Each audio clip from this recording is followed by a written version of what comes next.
तो दोस्तों आज दिन हो चुका है 2 अप्रैल 2022 शनिवार का और आज के मुख्य समाचार और बड़ी खबरें आपके लिए हाजिर हैं। आज के मुख्य समाचार में एक बार फिर से गैस सिलेंडर की महंगाई को लेकर बड़ी खबर है। ताज़ा जानकारी के मुताबिक गैस सिलेंडर के दामों में 250 रुपए की बढ़ोतरी की गई है। इसके अलावा महंगाई से जुड़ी एक और खबर के मुताबिक सीएनजी और पीएनजी के दाम एक बार फिर से बढ़ा दिए गए हैं। साथ ही महंगाई को लेकर एक और जानकारी आई है जिसके तहत टोल टैक्स की दरों में भी बढ़ोतरी की गई है। इसके अलावा महंगाई से जुड़ी एक और खबर के मुताबिक हवाई जहाज के फ्यूल के दामों में भी बढ़ोतरी की गई है। इसके अलावा महंगाई से जुड़ी एक और खबर के मुताबिक बीते 1 अप्रैल 2022 से लगभग 800 दवाओं के दामों में 10% से ज्यादा तक की बढ़ोतरी की गई है। इसके अलावा आज के मुख्य समाचार में महंगाई को लेकर अपने पड़ोसी देश श्रीलंका को लेकर बड़ी खबर है। जानकारी के मुताबिक इस समय श्रीलंका में भयंकर आर्थिक संकट आया हुआ है जिसकी वजह से कई जरूरी चीजें 3 से 4 गुना तक महंगी हो गई हैं। इसके अलावा श्रीलंका में पेट्रोल और डीजल की कमी होने की वजह से देश के कई शहरों में रोजाना 10 घंटे से ज्यादा की बिजली काटी जा रही है। इतनी भयंकर महंगाई का जिम्मेदार आम जनता सरकार को बता रही है। इसी की वजह से श्रीलंका में अब कई सारे लोग सड़कों पे उतर गए हैं आंदोलन करने के लिए। ताज़ा जानकारी के मुताबिक बीते रोज लोगों का प्रदर्शन इतना ज्यादा हिंसक हो गया कि श्रीलंका के राष्ट्रपति को इमरजेंसी की घोषणा करनी पड़ी है, यानी कि श्रीलंका में आपातकाल लगा दिया गया है। इसके अलावा आज के मुख्य समाचार में बैंकों की बंदी को लेकर भी एक बड़ी खबर है। ताज़ा जानकारी के मुताबिक इस अप्रैल के महीने में 15 दिनों तक बैंकों में कामकाज नहीं होगा। वहीं बैंक बंदी से जुड़ी एक और खबर के मुताबिक देश के कई हिस्सों में लगातार 5 दिन तक बैंक बंद रहेंगे। इसके अलावा आज के मुख्य समाचार में पीएम नरेंद्र मोदी को लेकर बड़ी खबर है।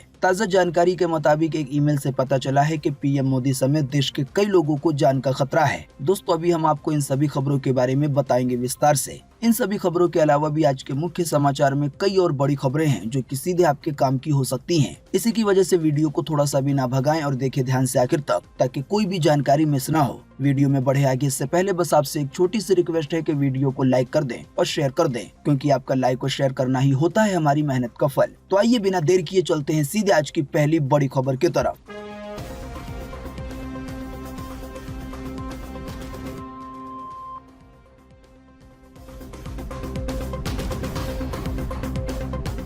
पड़ोसी देश श्रीलंका में लगाया गया आपातकाल यानी कि इमरजेंसी। देश में आर्थिक संकट को लेकर लोगों में है गुस्सा। बिगड़ते हालात के बीच राष्ट्रपति ने लिया है ये बड़ा फैसला यानी कि इमरजेंसी लगाने का। जी हाँ, श्रीलंका में गहराती आर्थिक समस्या को लेकर लोग सड़क पर उतरकर विरोध प्रदर्शन कर रहे हैं सरकार के खिलाफ। अभी हाल ही में बीते गुरुवार को देर रात हजारों लोगों ने राष्ट्रपति के निवास के बाहर विरोध प्रदर्शन किया। जानकारी के मुताबिक इस दौरान हुई हिंसा में कम से कम 10 लोग घायल हो गए, जिसके बाद राष्ट्रपति ने आपातकाल की घोषणा कर दी है। श्रीलंका में आई आर्थिक संकट को लेकर एक और जानकारी ये है कि देश में बिजली बचाने के लिए स्ट्रीट लाइट भी बंद की जा रही है, यानी कि गलियों और सड़कों पे जो लाइटें लगी होती हैं उनको भी बंद रखा जा रहा है। बताया गया है कि श्रीलंका के बिजली मंत्री पवित्रा ने कहा कि स्टेट पावर मोनोपोली ने भी 13 घंटे बिजली कटौती लागू की है क्योंकि उनके पास जनरेटर के लिए डीजल नहीं है। साथ ही में श्रीलंका के मंत्री ने कहा है कि हमने अधिकारियों को बिजली बचाने में मदद करने के लिए देश भर में स्ट्रीट लाइट बंद करने के निर्देश जारी किए हैं। साथ ही मंत्री की तरफ से ये भी कहा गया है कि दशकों बाद ऐसा हुआ है कि देश में इतनी भयंकर आर्थिक संकट आई हो, यानी कि इतनी ज्यादा महंगाई। आप हमारे मुख्य समाचार अगर रोजाना देखते होंगे तो हमने आपको कई बार बताया है कि श्रीलंका में भारी आर्थिक संकट आया हुआ है, जिसकी वजह से श्रीलंका में कई जरूरी चीजों के दाम 3 से 4 गुना तक महंगे हो चुके हैं, यानी कि लोगों को पेट पालना भी मुश्किल हो रहा है। पेट्रोल डीजल का ये हाल है कि लोगों को लाइन में लगकर पेट्रोल डीजल खरीदना पड़ रहा है। हिंसा न हो जाए इसकी वजह से पेट्रोल डीजल पे जवानों तक को तैनात किया गया है। इन सभी बातों को जानने के बाद आप अपने मन में सोच सकते हैं कि वहाँ पे हालात कैसे होंगे। हालांकि आपको बता दें महंगाई को लेकर हमारे देश का भी हाल कुछ अच्छा नहीं है। देखें अगली खबरों में महंगाई से जुड़ी कई बड़ी खबरें।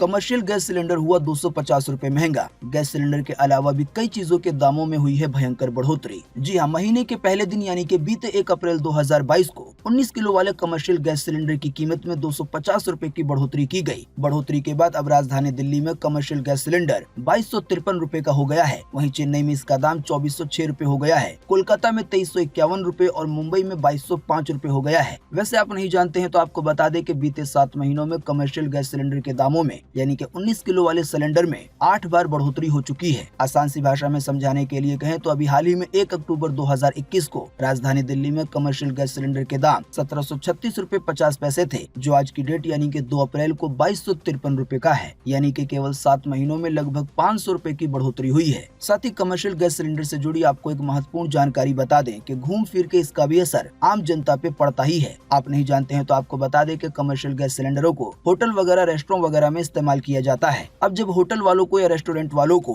खाना बनाना महंगा पड़ेगा तो वो अपने यहाँ के दाम बढ़ा देते हैं। और जैसा कि हम सब जानते हैं कि होटल वगैरह में खाने के लिए आम जनता जाती है, तो घूम फिर के कहीं न कहीं 19 किलो वाले सिलेंडर की बढ़ोतरी का असर भी आम जनता पे पड़ता ही है। साथ ही आप नहीं जानते हैं तो आपको बता दें कि अभी हाल ही में घरेलू गैस सिलेंडर यानी कि 14 किलो 200 ग्राम वाले सिलेंडर के दामों में भी बढ़ोतरी की गई थी 50 रूपए की। हालांकि बीते रोज 1 अप्रैल को केवल कमर्शियल गैस सिलेंडर के दामों में बढ़ोतरी की गई। वहीं महंगाई को लेकर अगली रिपोर्ट है पेट्रोल डीजल के बारे में। जानकारी के मुताबिक बीते 10 दिनों में 9 बार पेट्रोल डीजल के दामों में बढ़ोतरी की गई है। आसान सी भाषा में समझाने के लिए कहें तो केवल 10 दिन में 1 लीटर पेट्रोल के दाम में 6 रूपए 40 पैसे की बढ़ोतरी हुई है। महंगाई को लेकर एक और बड़ी खबर देखें अगली खबर में।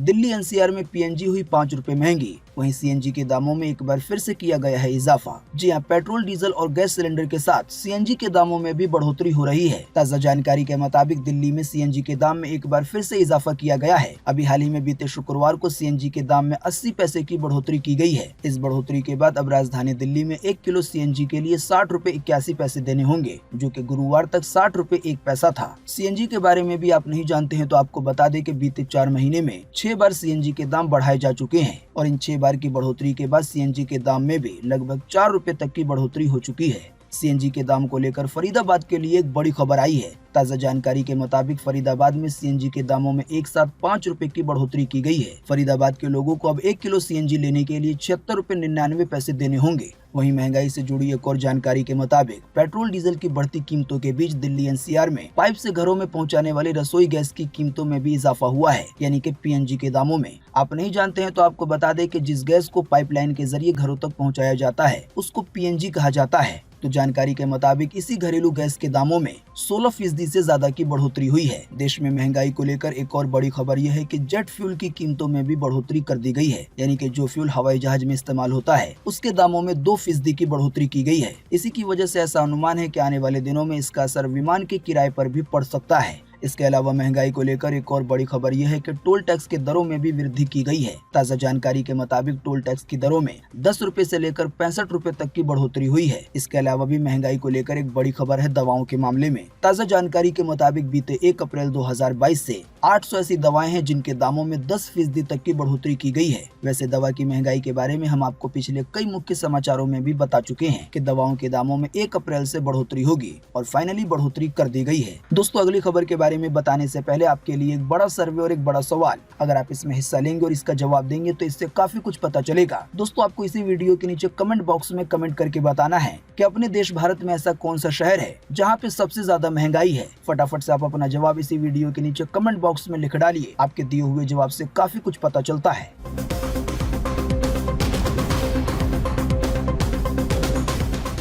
एनआईए को भेजे गए एक ईमेल से पता चला है कि पीएम मोदी को है जान का खतरा। इस ईमेल के मिलने के बाद सुरक्षा एजेंसियां हो गई हैं सतर्क। जी हां, प्रधानमंत्री नरेंद्र मोदी की जान को खतरे से जुड़े ईमेल के बाद एनआईए समेत सभी सुरक्षा एजेंसियों में हड़कंप मच गया है। मीडिया रिपोर्ट्स के मुताबिक एनआईए के मुंबई शाखा को एक ईमेल प्राप्त हुआ है जिसमें कहा गया है कि पीएम मोदी के साथ 2 करोड़ भारतीय भी निशाने पर हैं। ईमेल में बताया गया है कि 20 स्लीपर सेल अलग अलग 20 शहरों में हमले करने के लिए तैयार हैं। जाहिर सी बात है, इस तरह के ईमेल मिलने के बाद पूरे देश में हड़कंप मच गया है। जांच एजेंसियों ने इसकी पड़ताल करना शुरू कर दी है। मीडिया रिपोर्ट्स के मुताबिक ईमेल भेजने वाले शख्स ने यह भी बताया है कि वो आत्महत्या कर रहा है ताकि जो भी प्लानिंग की गई है उसका पर्दाफाश न हो सके।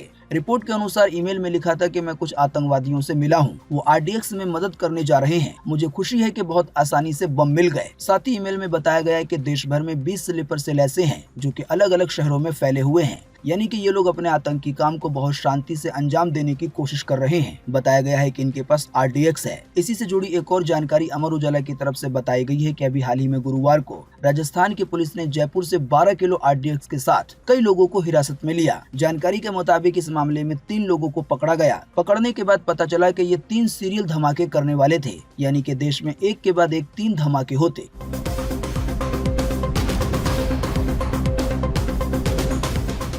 इस अप्रैल के महीने में 15 दिन बंद रहेंगे बैंक। देश के कई हिस्से ऐसे हैं जहां 5 अप्रैल तक बैंक रहेंगे बंद, यानी कि लगातार 5 दिन की होगी छुट्टी। जी हां, बीते रोज यानी कि 1 अप्रैल से नए वित्तीय वर्ष की शुरुआत हो चुकी है। इसी बीच अगर आपको बैंक से जुड़ा कोई जरूरी काम है तो ये खबर आपके लिए बेहद ही महत्वपूर्ण है। आप नहीं जानते हैं तो आपको बता दें कि इस अप्रैल के महीने में 15 दिन तक बैंक बंद रहेंगे। हालांकि ये बैंकों की बंदी राज्यों के हिसाब से अलग अलग होगी। जैसा कि अभी हमने आपको बताया कि देश के कई हिस्से ऐसे हैं जहाँ पे लगातार 5 दिन बैंकों में छुट्टी है बीते 1 अप्रैल से। बीते 1 अप्रैल को तो बैंकों की सालाना क्लोजिंग थी। इसी की वजह से सभी जगहों पर यानी कि पूरे देश में बैंक बंद थे। वहीं अगर बात की जाए आज 2 अप्रैल की, तो आज गुड़ी पड़वा, इसके अलावा नवरात्रि का पहला दिन है। इसकी वजह से भी देश के कई हिस्सों में या कई शहरों में बैंक बंद रहेंगे, जैसे कि बेलापुर, बेंगलुरु, चेन्नई, हैदराबाद वगैरह। इसके बाद फिर कल 3 अप्रैल को रविवार है। इसकी वजह से पूरे देश में बैंक बंद रहेंगे। आने वाले 4 अप्रैल को कोई सरीहुल नाम का त्योहार है, तो इसकी वजह से भी कई जगहों पे बैंक बंद रहेंगे। इसके अलावा 5 अप्रैल को बाबू जगजीवन राम का जन्मदिन है, तो इसकी वजह से भी बैंक बंद रहेंगे कई हिस्सों में। तो कौन सी तारीख को कौन से राज्य की या किस शहर में बैंक बंद रहेंगे, इसकी ज्यादा जानकारी आपकी स्क्रीन पे दिखाई जा रही है। वीडियो को रोक रोक कर आप इसे देख सकते हैं।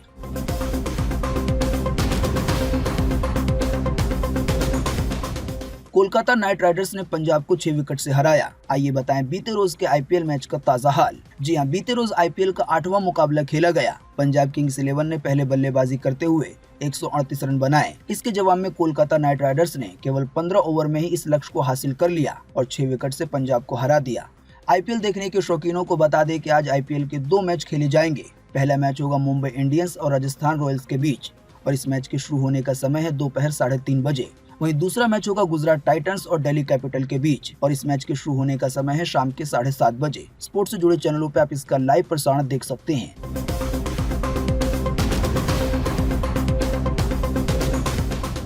RRR मूवी की कमाई हुई 500 करोड़ के पार। बाहुबली 1 को पीछे छोड़ते हुए अब सबसे ज्यादा कमाई करने वाली फिल्म बन गई है ये दूसरे नंबर पर। जी हां, निर्देशक SS राजमौली भारतीय सिनेमा के पहले ऐसे निर्देशक बन गए हैं जिनकी 3 फिल्मों ने घरेलू बॉक्स ऑफिस पे 500 करोड़ रुपए या इससे ज्यादा की नेट कमाई की है। आप नहीं जानते हैं तो आपको बता दें कि जिन SS राजमौली ने RRR मूवी बनाई है उन्होंने ही बाहुबली 1 और बाहुबली 2 बनाई थी। फिलहाल इस मूवी को लेकर जो ताजा जानकारी आई है उसके मुताबिक अब इस फिल्म की कमाई के आंकड़ों ने बाहुबली 1 के आंकड़े को पीछे छोड़ दिया है। आसान सी भाषा में कहें तो पूरे देश में बाहुबली 2 के बाद यही फिल्म सबसे ज्यादा कमाई करने वाली फिल्म बन गई है। और जो इसके निर्देशक हैं SS राजमौली, अब वो ऐसे एक निर्देशक बन गए हैं जिनकी 3 फिल्में सबसे ज्यादा कमाई करने वाली हैं भारत में।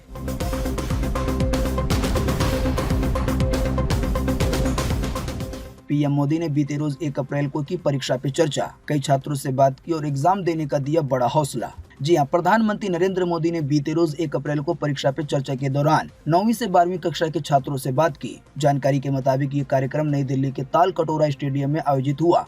लगभग 2.5 घंटे तक चले कार्यक्रम में PM मोदी ने करीब 1000 छात्रों से सीधे बातचीत की और उनके सवालों के जवाब दिए। कार्यक्रम की शुरुआत में PM मोदी ने कहा कि परीक्षा की टेंशन नहीं होनी चाहिए, परीक्षा को त्योहार बना दो ताकि उसमें रंग भर जाए। साथ ही PM मोदी ने परीक्षा से डर के सवाल के जवाब में कहा कि परीक्षा जीवन का सहज हिस्सा है, इससे डरना नहीं चाहिए। आप पहले भी परीक्षा दे चुके हैं। आसान सी भाषा में कहें तो परीक्षा पे चर्चा का जो कार्यक्रम है इसमें PM मोदी छात्रों को हौसला देते हैं पढ़ाई को लेकर। साथ ही PM मोदी ने कहा कि परीक्षा को परीक्षा नहीं बल्कि अवसर माने, यानी कि उसे एक मौके के रूप में इस्तेमाल करें। इसके अलावा हौसले को बुलंद करने के लिए और मजाकिया अंदाज में PM मोदी ने कहा कि एग्जाम के नाम एक लेटर लिखें और उससे कहें कि मेरी तैयारी पूरी है, तुम क्या मैं ही तुम्हारा एग्जाम लूंगा। PM मोदी ने इसके अलावा भी कार्यक्रम में कई और बातें की और ज्यादा जानकारी आपकी स्क्रीन पे दिखाई जा रही है। परीक्षा पे चर्चा वाला जो कार्यक्रम है अगर आप वो देखना चाहते हैं तो PM मोदी का जो ऑफिशियल YouTube चैनल है आप उसको भी विजिट कर सकते हैं।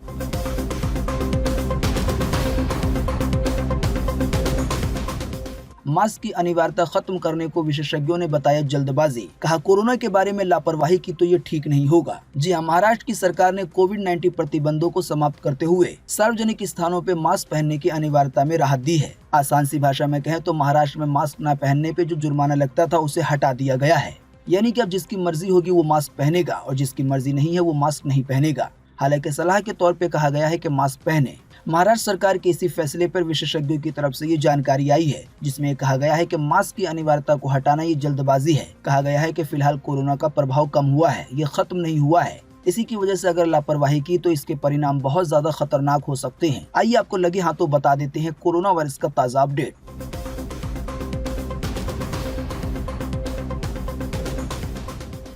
बीते रोज एक बार फिर से मिले 1300 से ज्यादा नए मामले कोरोना वायरस के। इसी दौरान 50 से ज्यादा लोगों ने फिर गंवाई है अपनी जान कोरोना की वजह से। जी हाँ, बीते रोज लगभग 24 घंटे में एक बार फिर से 1300 से ज्यादा नए मरीज मिले हैं कोरोना वायरस के। इन नए मरीजों के मिलने के बाद अब अपने देश में कोरोना वायरस के टोटल मरीजों की संख्या 4,30,25,775 हो गई है। साथ ही आपको बता दें कि इन टोटल मरीजों में से अभी तक 5,21,181 लोगों की जान जा चुकी है जब से अपने देश में कोरोना की शुरुआत हुई है। साथ ही में आपको बताते चले कि बीते रोज भी लगभग 24 घंटे में 50 से ज्यादा लोगों ने अपनी जान गंवाई है कोरोना की वजह से। हाँ, लेकिन अच्छी बात ये रही कि बीते रोज लगभग 24 घंटे में 1900 से ज्यादा लोग ठीक भी हुए हैं। ठीक होने वाले टोटल लोगों की संख्या अब 4,24,90,922 हो गई है। यानी कि इतने सारे लोग टोटल मरीजों में से ठीक हो चुके हैं। बाकी इसके अलावा जो लोग बचे हैं, जिन लोगों का अभी भी इलाज चल रहा है, उनकी संख्या अब हमारे भारत में 13,672 हो गई है। तो दोस्तों, आज 2 अप्रैल 2022 के यही मुख्य समाचार और बड़ी खबरें थी। उम्मीद करते हैं इससे आपको काफी कुछ जानकारी मिली होगी। हम बस इसके बदले में आपसे इतना ही चाहते हैं कि आप इस वीडियो को लाइक कर दें और शेयर कर दें, क्योंकि आपका लाइक और शेयर करना ही होता है हमारी मेहनत का फल। वीडियो देखने के लिए आपका बहुत बहुत धन्यवाद। Thanks for watching.